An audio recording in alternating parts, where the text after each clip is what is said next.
come close at least. Sorry. Yeah, I think you did good. Excellent, excellent. And my name's Jason Schuster. I'm from BizzTalk, and I'll be the host today. And as always, if I'm doing my job right, I should do the least amount of talking. And as you know, I wanted to start this off. I like to give our panelists about 1.5 to 2 minutes to just introduce themselves, tell us a little bit about what you're doing, and give us an idea of where your perspective is coming from. So our panelists are going to, or our audience is going to have questions that are very specific to your background, and it would help them to know just kind of what kind of perspective you are able to bring. Where are you coming from? Why are you the right person for that question? So I'd like to start with Brent. Brent, get us started. Just maybe again keep it to maybe 2 minutes max. Tell us a little bit about yourself. Sure. I don't think I need that much time, but yeah, that's fine. Less is fine too. So Brent McCrae, I've been working in esports and gaming for about 15 years now. American from California, but I lived in Brazil for almost 20 years.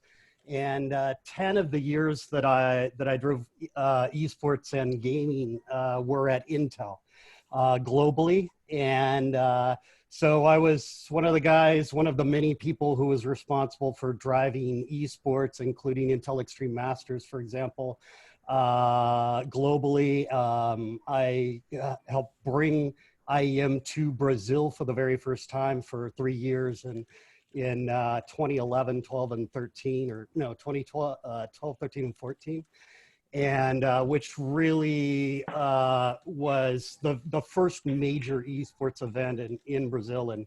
And so esports is just blowing up in Latin America. So I really try to focus on helping drive esports as much as possible in Latin America, but also globally. So today I work for a company called Bengo, which is a company out of the UK, where we deliver global solutions to drive revenue growth for app developers, for app publishers, or for games publishers, and for carriers, global cell phone carriers, mobile carriers, as well as retailers and others. So we have a number of different solutions. The biggest two are payments solutions, carrier billing, as well as bundling solutions, where you can, let's say, hey, come to Vivo and get 12 months free of Disney Plus, for example. So we have a platform that essentially does all the integration work and reporting, et cetera, to make that happen and drive that revenue for both the carrier as well as the OTT content providers. And we do the same for gaming developers and publishers, et cetera. So excellent. That's me. Thanks. Awesome. Awesome. Glad to have you here today, Brent. Jordan, how about you next? And also just a quick note to the audience. If you could keep yourselves muted and put your questions in the chat, I'll make sure to get to as many questions as we can. But just so we're able to keep the focus on the panelists, go ahead and keep your mics muted. And go ahead, Jordan. Go tell us a little bit about who you are. Yeah, investment banker. I'm originally from Venezuela. I've been living here in Panama for the last 5 years or so, working with capital markets in Canada and the US. So what brings me to esports was we were doing a cannabis. We took a cannabis enterprise public. Then after that, we realized, we always looking for crazy ideas and interesting ideas to bring to the markets, and we realized that there was a necessity for esports and gaming companies in the public markets. So we were doing our homework, so to speak, and we were looking at this rapid growth all over the place. So we decided to create an investment vehicle, a public investment vehicle for gaming and esports companies. And so we raised over $5 million. Then we started to deploy that capital in different companies. We invested in 5 companies. We had 2 acquisitions in the space. So after that, I mean, it's such a beautiful world. And as a gamer myself, you start to just creating some relations throughout the whole industry, and you just get involved into it. Right now, that vehicle, which is we're looking for another investments, and we're trying to create the same thing, but just for Latin America. We see that Latin America is an untapped market, and we want to jump on it. So, I mean, these kind of events just bring us closer to the audience, and in that way, we can actually look for interesting ideas and help them grow, and at the same time, invest in these companies. Excellent, awesome. Glad to have you here, Jordan. Nicholas, how about you? Tell us a little bit about yourself. Sure. So thank you for having me. Good morning, good afternoon to everyone.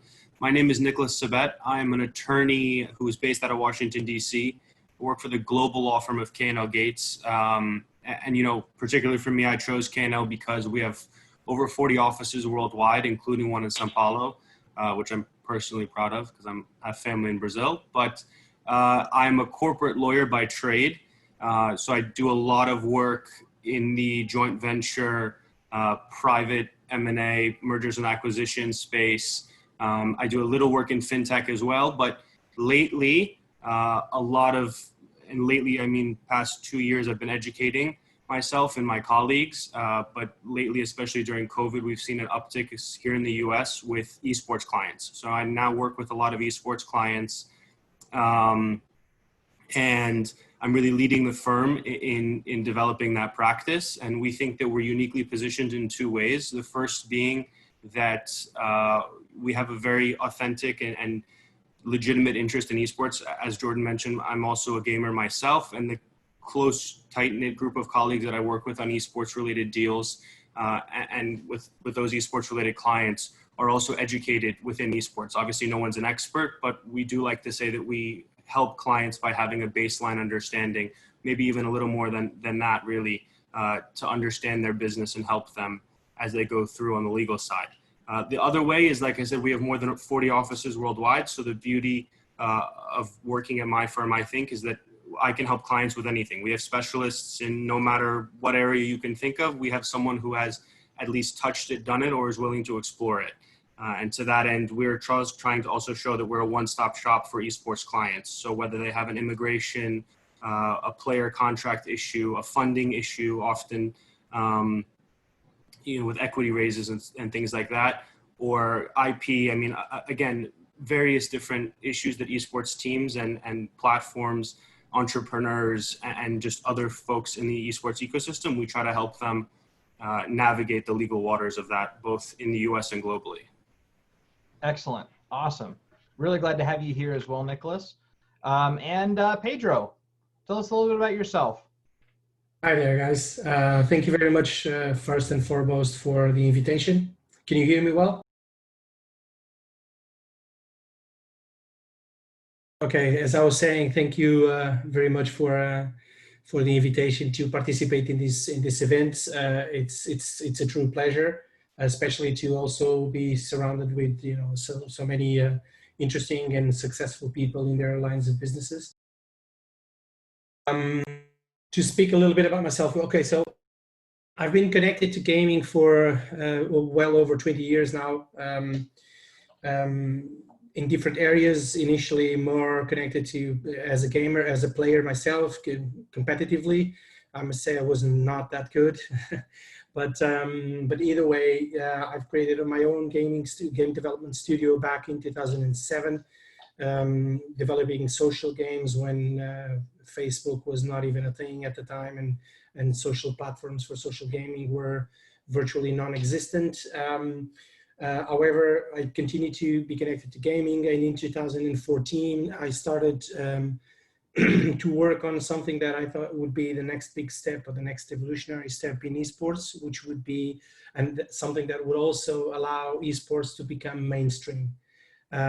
Which was the fact that sports brands, clubs, federations, national leagues, etc., would start to look into esports as a vehicle and as a means to engage with a completely different set of fans and to basically renovate their fan base. And so ever since I've been working mostly focusing on this, what I call the convergence between traditional sports and electronic sports. And have been, talking about this and advocating about this in several conferences worldwide. I've also created my own company back then.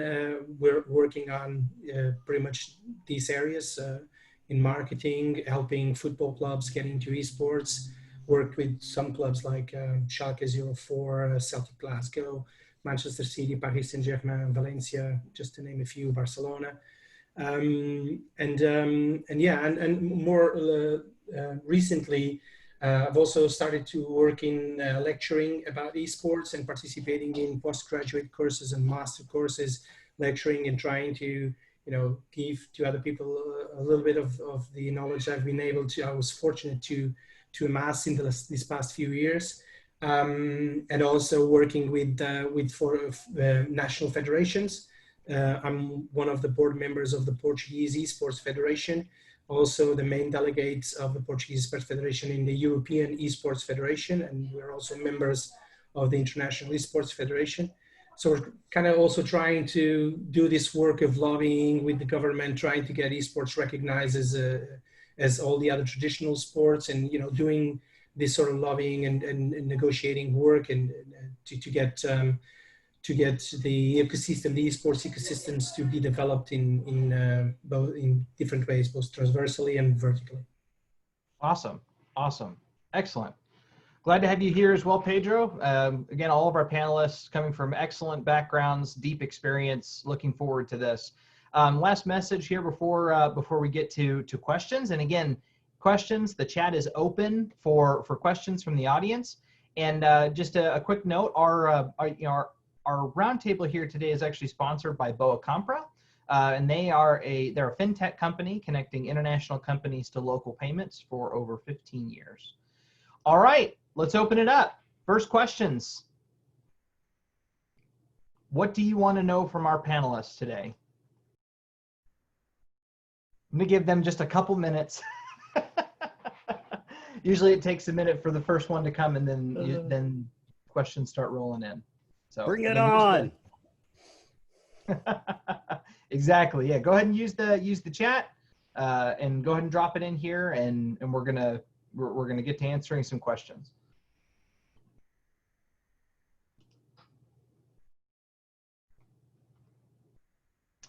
Here we go. We've got a question from Peter talking about the payment systems. What are the most popular payment systems in Brazil right now? And I'm assuming that that's in relation to esports. So, and as far as that, taking questions, panelists, just whoever wants to take a crack at it first, go ahead and unmute. Try and keep responses to about 1.5 minutes, 2 minutes, and we'll just keep it rolling.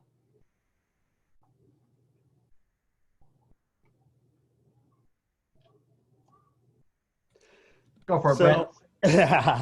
Yeah, since I work with payment systems. So specifically in Brazil, I think, I'm not sure if that refers to specifically payment for games or in general. Obviously, Boa Compra is a big payment system. PagSeguro, there's Mercado Pago, there's a number of alternatives, of choices. Obviously, you have credit card and debit card, but a lot of people don't have those. And so, one of the things that I work with and that Bango provides is carrier billing, where you can make purchases of software or in-app payments using your phone bill. Whether you have Vivo or TIM or Oi or Claro, you can make those payments via carrier billing. And that's something that's a little bit complex in Brazil right now because of the taxation and other challenges, but it's getting very, very close to becoming far more prevalent throughout the country, which is important because a lot of people don't have or want to use credit cards, and so they can utilize carrier billing. But in Boa Compra, right? Right. Awesome alternative for payments today. So. Awesome. Pedro, I saw you raise your hand. Did you want to add to that? No, I was actually testing it out to see if it had similar features as other communication systems. But if no one else wants to add, I wouldn't mind answering the second question, which is from Rick Menace, unless anyone else has anything to add to what Brent just said. Sure, we can we can keep it rolling if nobody else wants to add on payments. We've got actually a lot of questions rolling in. This is how it usually goes, and we'll do our best to get to all of them. So yeah, Brent, if you want to keep it going to the next one from Rick, let's go. Let's keep it rolling.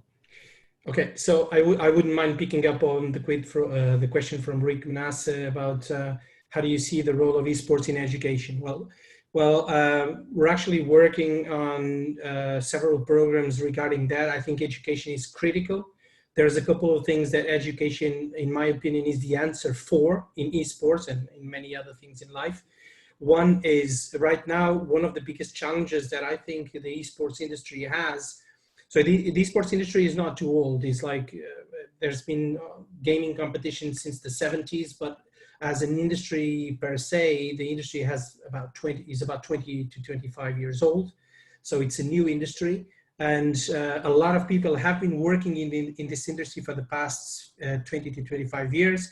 A lot of them have been trying to do their best. Many of them are very successful, others not so much.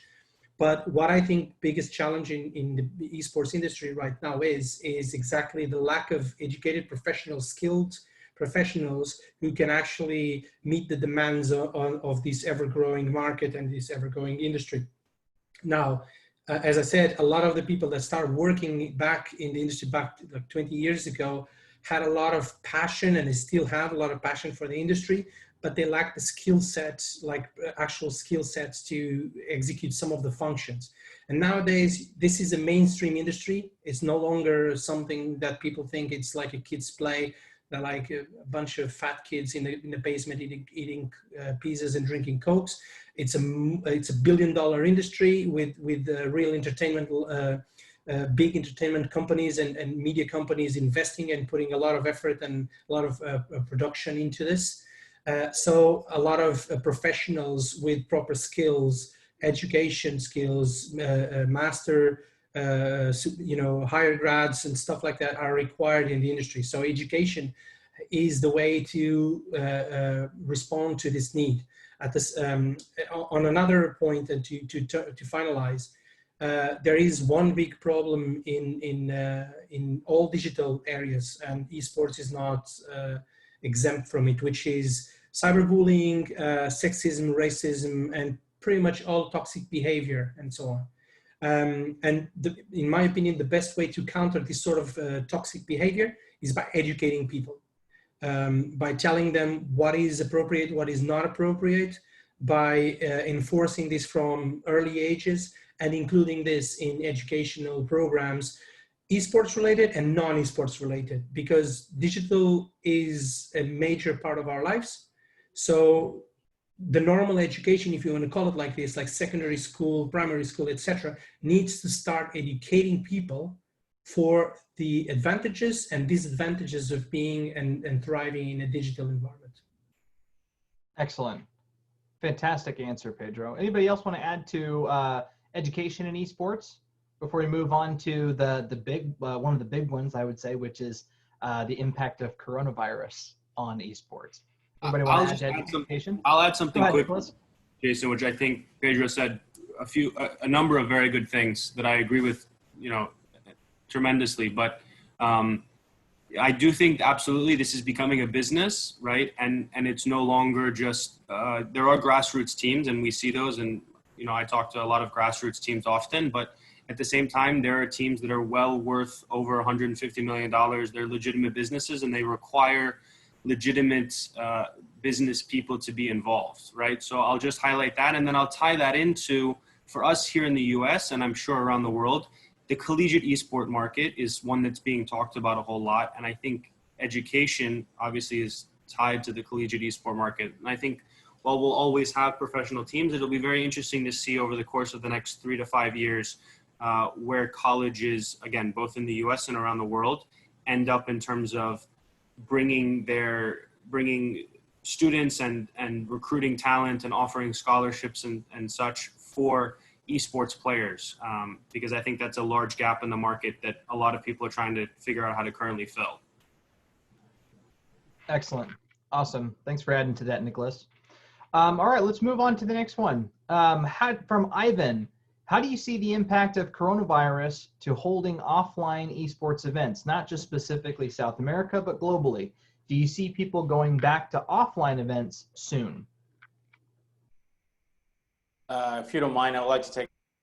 Go for it, Jordan. Would love it. I mean, I think one of the things that made esports what it is right now, $1 billion industry, and it's actually that's directed to the esports, because if we go to gaming, that's even a more giant industry. Is that the fact that you don't need to be present for an event just to monetize on it or just to enjoy the event. I mean, one of the things that makes esports what it is the fact that you can be here I'm in Panama, based in Panama, but you can be watching a tournament in Tokyo if you want. You can be watching the League of Legends in South Asia. And I think that's where we're heading right now. I mean, that's the beauty of technology. We have been present in that since the very beginning. And I think it's going to be, there's going to be a lot of a new alternative. Like there's not only going to be Twitch and YouTube gaming, there's going to be new alternative for that. I mean, we have seen that when we see all sorts of companies creating new technologies, new communities, new channels for connecting gamers with sponsors, other gamers, with brands, with teams. Like that's just going to be the future. That was going to be the future before COVID-19. And now with COVID-19, it's actually accelerating the fact that we are all going to be connected digitally, and we're all going to be enjoying games digitally as well. So in Latin America, it's still adapting to it, but globally, I think everyone is getting up to speed on what's digital will meant for our lives. Absolutely. Awesome. Thank you, Jordan. Anybody else want to add to that? Yeah, I would just say something, because working on offline events is something that we also do at my company. So unfortunately, no one was prepared for this pandemic situation, and there was obviously no contingency plan. It is impacting everyone. I think it's really good that people are prioritizing health and security on top of the market. And so this market, as pretty much all the other markets, is going to suffer a little bit with all of this, because it does leave a lot out of the offline events. I do expect that by the end of this year, we start seeing offline events picking up. Eventually, the major events will still go ahead. Thinking about stuff like DreamHack Winter, stuff like that.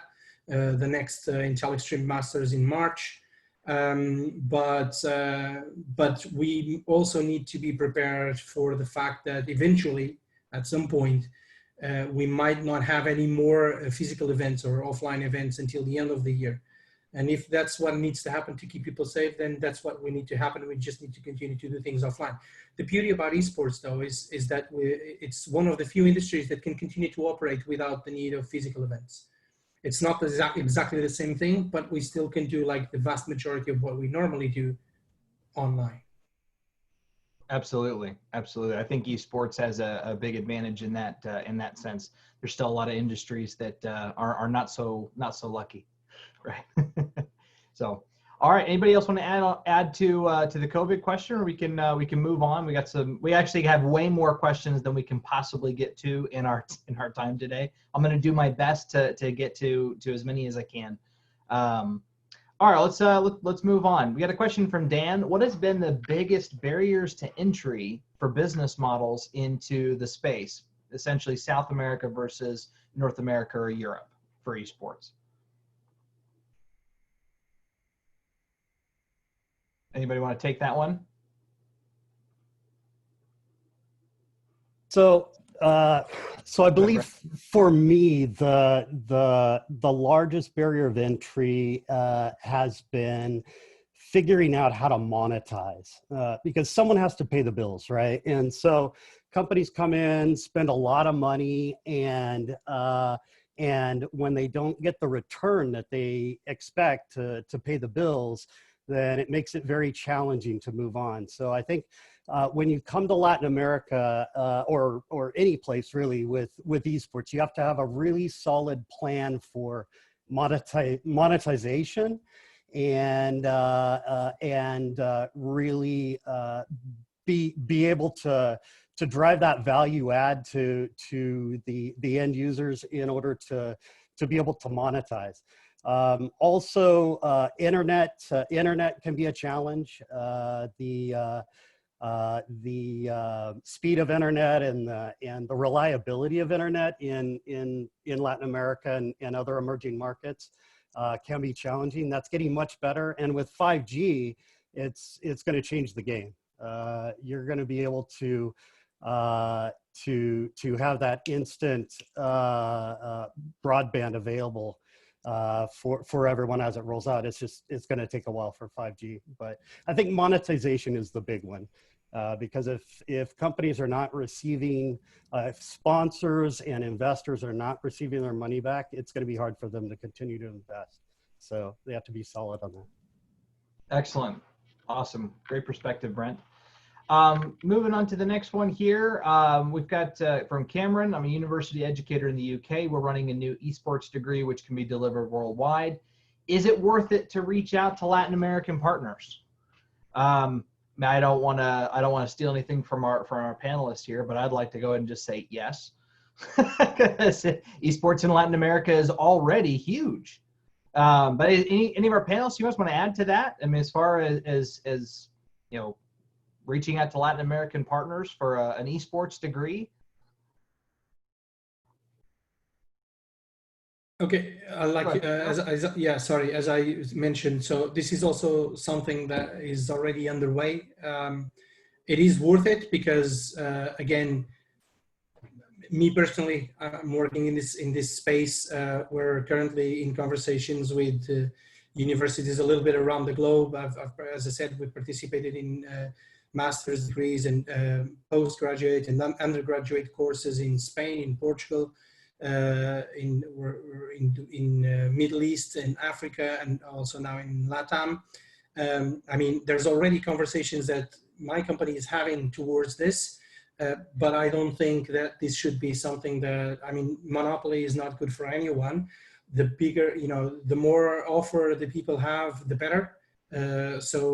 If you feel that you have a good product that you wanna, that it can be easily adapted to the uniqueness and the idiosyncrasies of the Latam market, by all means, go ahead and try to do the business development, because like Jason said, the market is there. It's if I'm not mistaken, all Latam is over 500,000, over 500 million people, so or way over that. So definitely, esports is a big thing there in all Latam. So the market is there. So by all means, just go ahead and try to reach out to partners.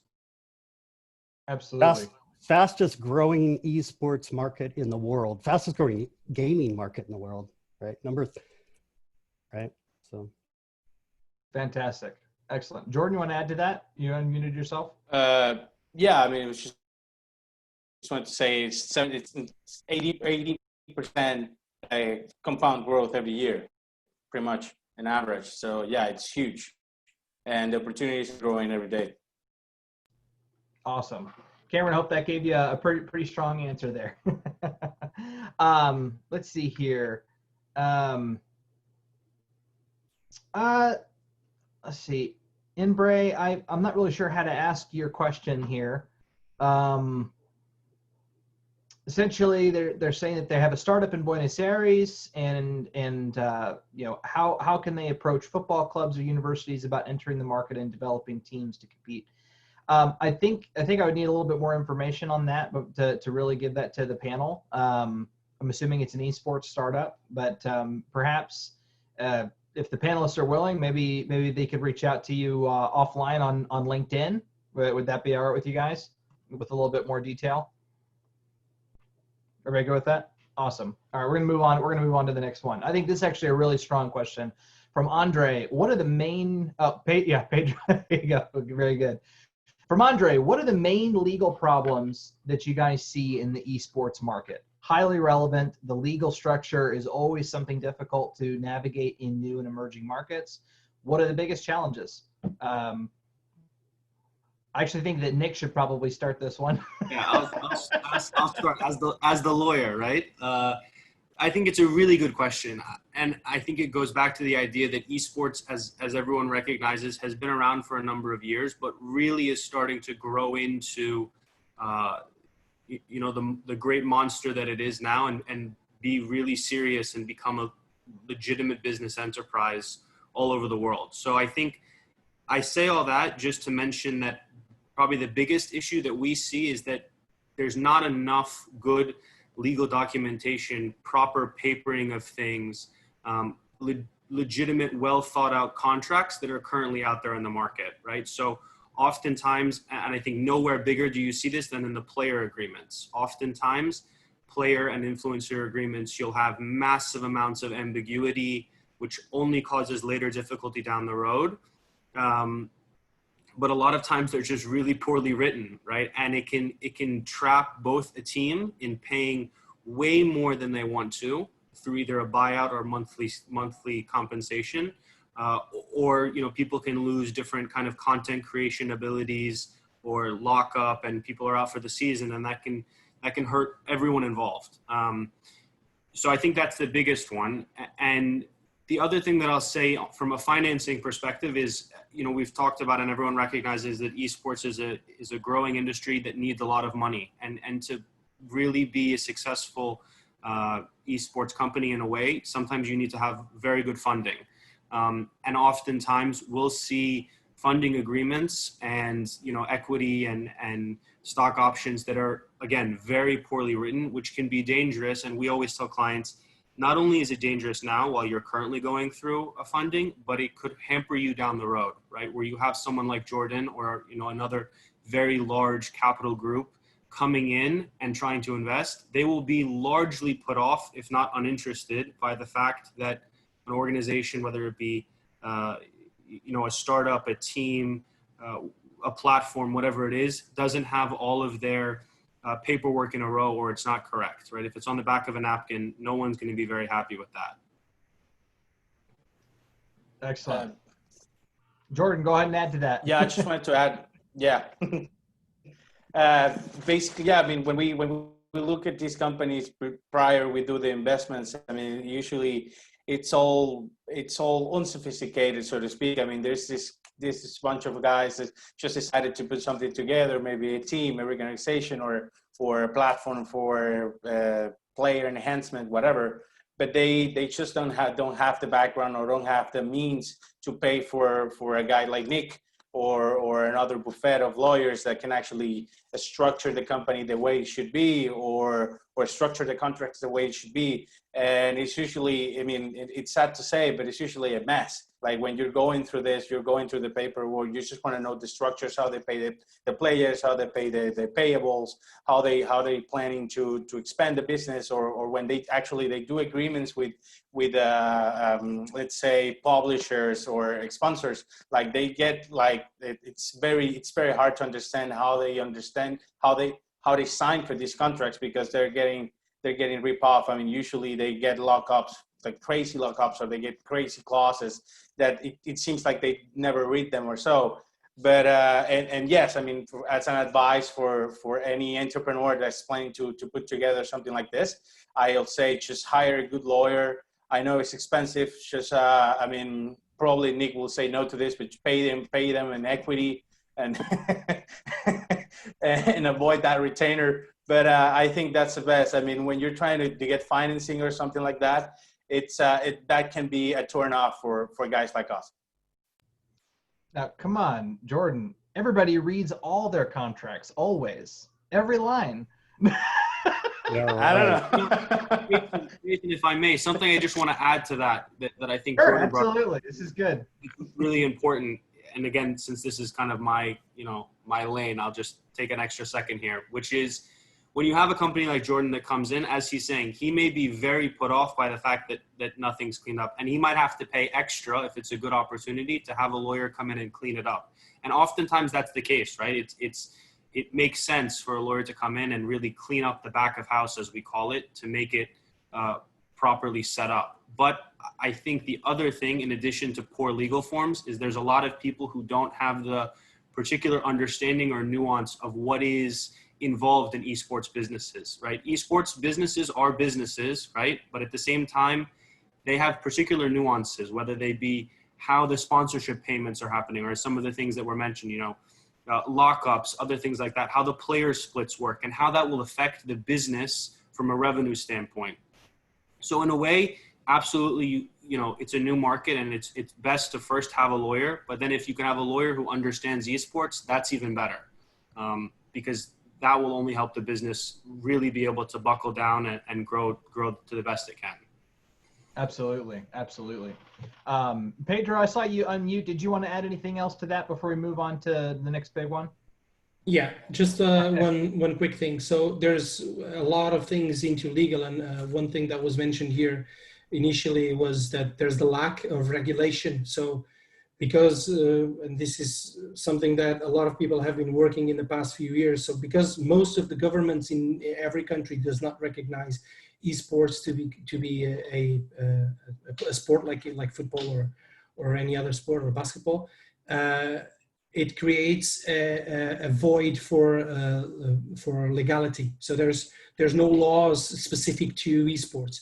And then there's gaps like the one mentioned here about contracts, about sponsorship contracts, about player contracts, transfers, and so on. But there's also a huge problem, and that is also this is actually an answer between both of the barriers to esports, but also the legalities of it. Because there's also no regulation. There's also one of the reasons why there's also no regulation is because unlike any other traditional sport, esports has a major aspect that needs to be taken into consideration, which is the sport itself is owned. It's the IP of a private company. Like I usually do this comparison with football or soccer for those in the States. Like who owns soccer? No one does. Okay, so if I want to do a soccer tournament in my backyard with my friends and throw a 1 million prize pool and say that you can only score goals with your hands inside the goal area, I can do it. FIFA won't do anything about it. The Portuguese Football Federation will not do anything about it. It's my money, it's my backyard, I do whatever I want. And football is not owned by anyone, right? I cannot create a professional league though, because that is exclusive to the local federation. However, in esports, if I want to do a League of Legends tournament in my backyard with my friends, change the rules of the game and offer a $1 million prize pool, I cannot. I will immediately be, starting to have problems with Riot or whatever publisher. And this creates a big barrier, and this is one of the main reasons why governments are not yet comfortable, and a lot of other agents in the market are not comfortable about this and getting into esports and trying. There's a lack of regulation, and this creates many of the other problems that are subsequent, like that then branch out to player contracts, to teams, and how exactly does a team need to? What does a team need to do to be legal, like an esports team? How does an esports team incorporate? There's no specific incorporation for an esports team. Is it a sports team? It is an entertainment company? Is it an association? What is it? All of these create a very, very, very complicated legal framework to deal with. I agree. That's actually a very, very good point, Pedro, as far as especially the IP being owned by a specific company. I mean, I guess we could enter a world where just whoever wins the World Cup owns soccer for 4 years, right? Maybe. Well, in that case, then Portugal would own soccer in Europe then. Right. There you go. That's good. So real Like quick, that. just to let everybody know, we have 10 more minutes left where we have to stop at 5 minutes to the hour. So I'm not going to get to everybody's questions. I apologize. We have so much participation today. I think this might be the most participation I've ever had in an Ask Me Anything. So this is, to our audience, thank you so much for your participation. If I'm not able to get to your question, it seems like the panelists are okay with this. Reach out to them on LinkedIn and ask your question. I'm sure they'd be happy to answer it. I'm going to take one more here, and I think this is probably going to take up the rest of our time, but maybe we'll have a little bit more. But I'm going to combine two questions. So Jessica mentioned allegedly esports organizations are not profitable, and that could be due to infancy in the industry. How could this, how could this solve this problem, or how could an organization solve this problem in your opinion? And Andre also asked, do you see esports organization as a business investment opportunity or good business investment opportunity? And what are the KPIs that we look for in these investment opportunities? I feel like these questions are very complementary. So is it, I think that the profitability of esports is very relative to whether it's a good investment opportunity. And certainly the KPIs and how it's structured is relevant to that as well, or what can be improved. I'd like to combine those two questions together and open up to our panel. And I'm almost certainly, we're going to hear from everybody on this one, but just keep in mind we've got about 10 minutes left, and then we're going to wrap it up. All right, have at it. Who wants to take this first? Jordan, perfect. I'm gonna take it first. Start us off. Yeah, I'm gonna make it quick so everyone can speak about it too. I think when we see any sports company, what we see is a technology company in a base. I mean, you just look as an investment, you just look for comparables, right? You just want to try to put the right price into it. Is it profitable? You will see companies like Uber that's still not profitable after, let's say, 10 years. It's gone public. They have a 20 to 30 million market cap. They're still not profitable. That doesn't mean it's a bad investment. So basically, the KPIs that you look for is adaptation, player integration, or just reach. I mean, if you have a platform that it's being downloaded by 500,000 people, that means it's getting to somewhere, right? That means it has some traction, and that's a good investment. I mean, that's the way you can bring sponsors. That's the way you can bring capital. That's the way you know your brand is being heard or is being known. So that's one of the KPIs that you look for. Of course, revenues is important. It all depends on the kind of business model. Sometimes the reach of the company, of the reach of the brand is more important than the revenues. So you play with this game of freemium play or however you want to call it. And it all depends. It always varies depending on the kind of business model. But one of the KPIs that we look usually for is that the player has a large audience. Excellent, solid answer, Jordan. Brent, keep it going. Yeah, so I really believe that COVID is going to actually help bring more profit to esports, and I say that in a way that COVID is pulling in esports by about 5 years.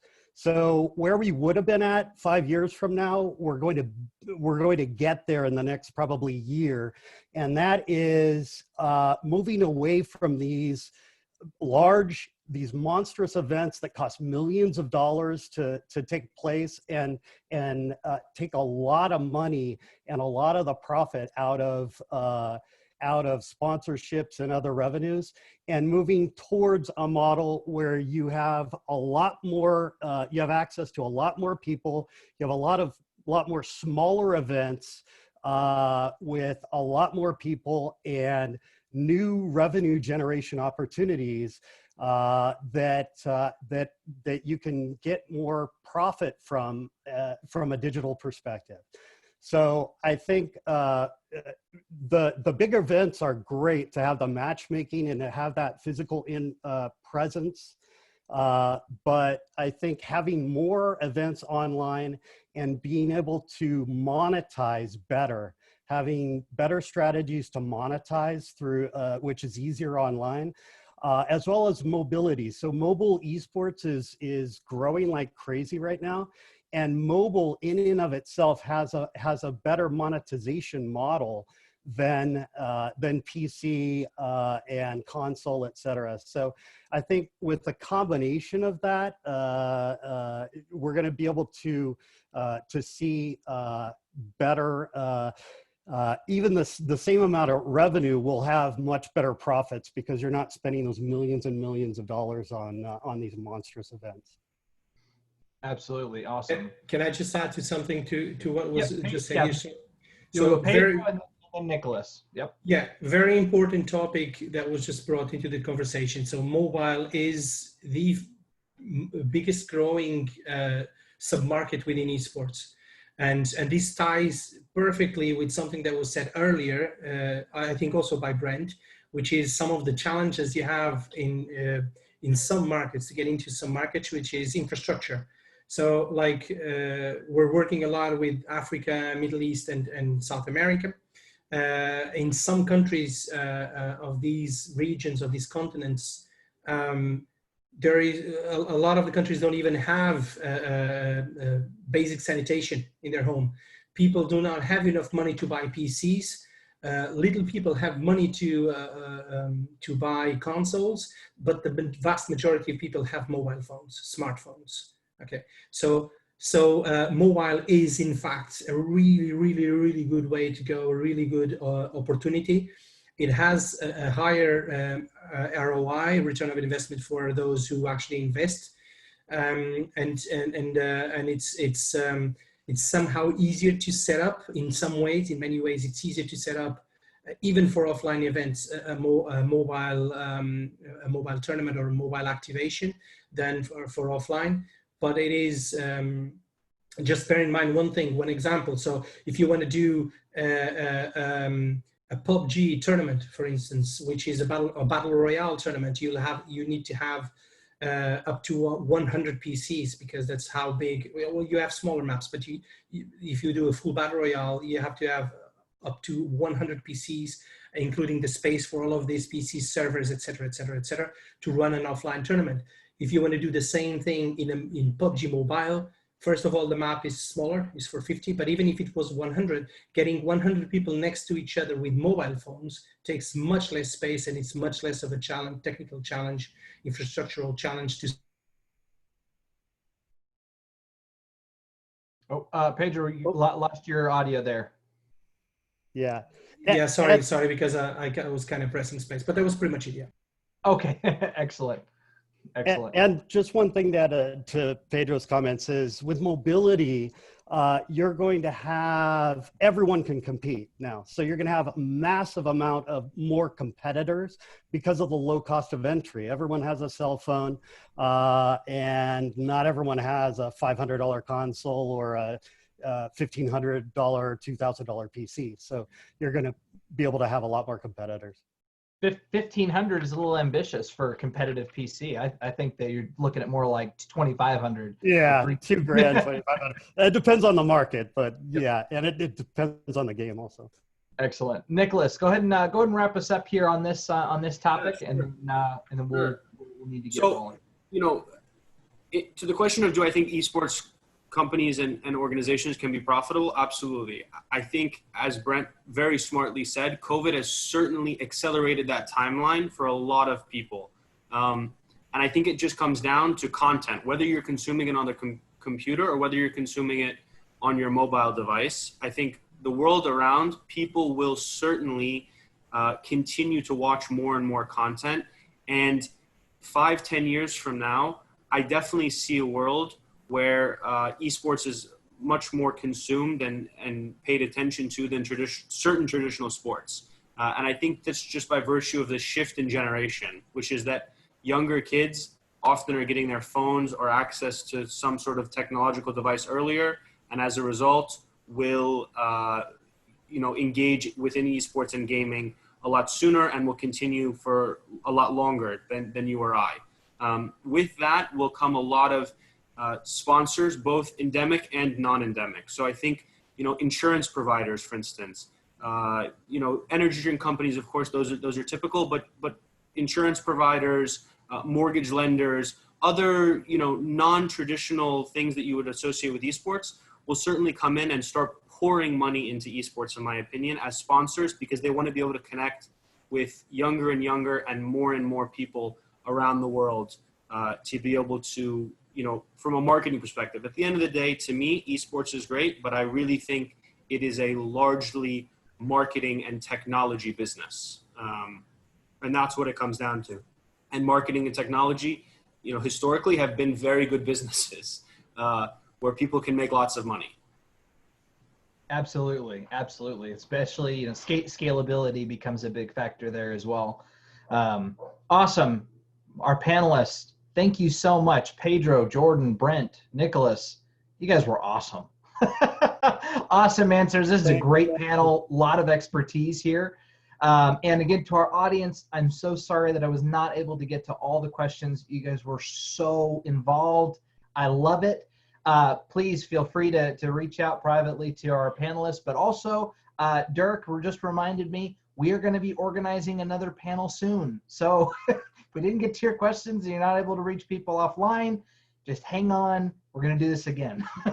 So to our panelists, thanks again for being here. All of you. Wonderful. Thank you so much. Thank you Thanks for inviting us. Thank you. So much. Absolutely. Anytime. Thanks for the opportunity. Absolutely. All right. And then last but not least, again, this was sponsored by Boa Compra. Local payments for international companies for over 15 years. Monetization. Thank you so much. Everybody have a wonderful day. See you next time. Take care. Ciao, guys. Thanks, Take care. guys. Thanks. Go esports in Latin America. That's right. Latin American. Yeah. Woo. Yeah.